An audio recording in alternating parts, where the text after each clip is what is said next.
انجیل یوحنا باب 10. آمین آمین به شما میگویم آنکه از درب آغل گوسفندان داخل نشود بلکه از راهی دیگر بالا رود دزد و راهزن است. اما آنکه از درب درون آید شبان گوسفندان است. دربان در بر او میگشاید و گوسفندان به صدای او گوش میدهند.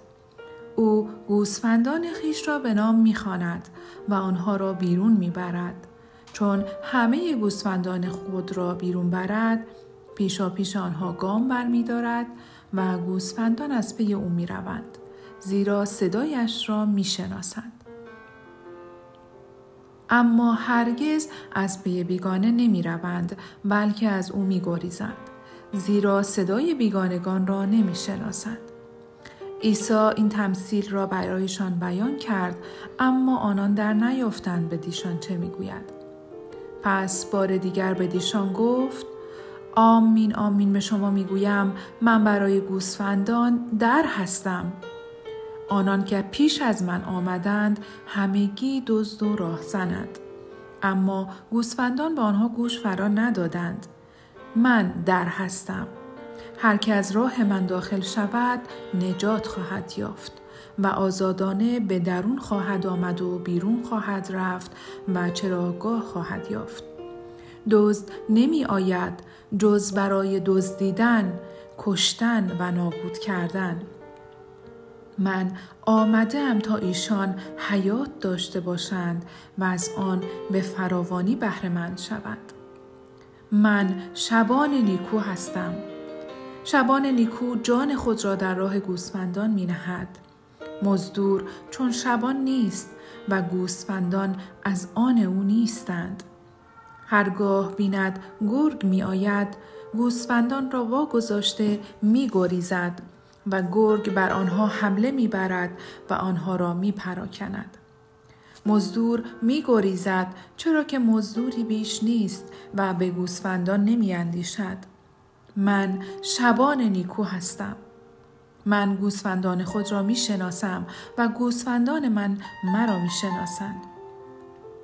همان گونه که پدر مرا می شناسد و من پدر را می شناسم. من جان خود را در راه گوسفندان می نهم.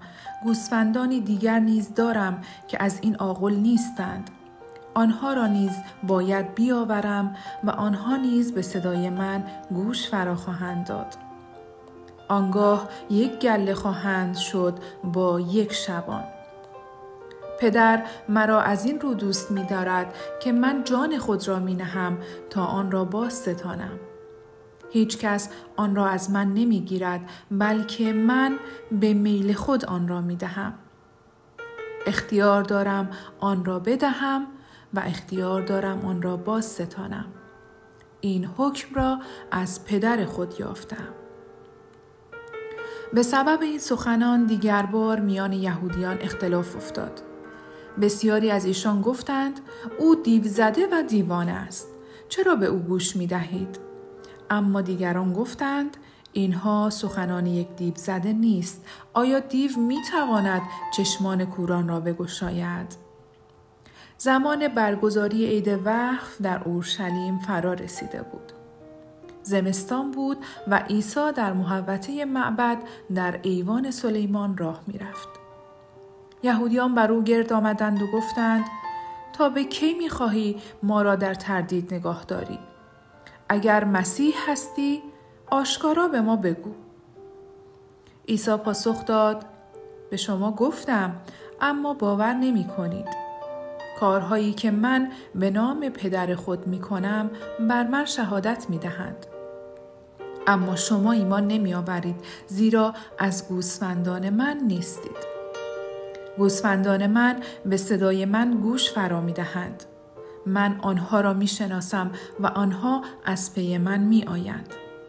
من به آنها حیات جاویدان می بخشم و به یقین هرگز هلاک نخواهند شد.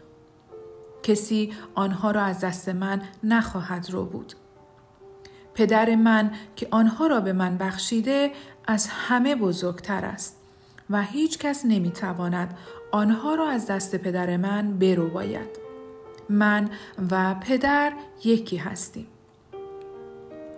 آنگاه بار دیگر یهودیان سنگ برداشتند تا سنگسارش کنند. عیسی به ایشان گفت: کارهای نیک بسیار از جانب پدر خود به شما نمایانده‌ام. به سبب کدامین یک از آنها می‌خواهید سنگسارم کنید؟ پاسخ دادند: به سبب کار نیک سنگسارت نمی‌کنیم، بلکه از آن رو که کفر می‌گویی، زیرا انسانی و خود را خدا می‌خوانی. عیسی به آنها پاسخ داد: مگر در تورات شما نیامده است که گفتم شما خدایانید؟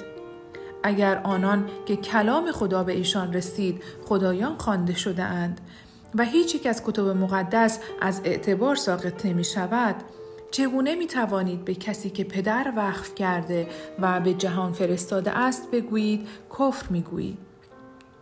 تنها از اون رو که گفتم پسر خدا هستم؟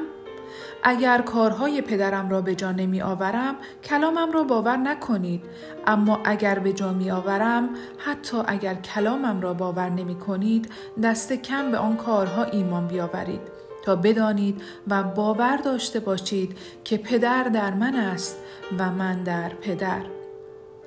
آنگاه دیگر بار خواستند گرفتارش کنند، اما از دست ایشان به در شد. سپس باز به آن سوی رود اردن رفت، آنجا که یحیی پیشتر تعمید می‌داد و در آنجا ماند. بسیاری نزدش آمدند. ایشان می‌گفتند هرچند یحیی هیچ معجزه نکرد، اما هر آنچه درباره این شخص گفت راست بود. پس بسیاری در آنجا به او ایمان آوردند.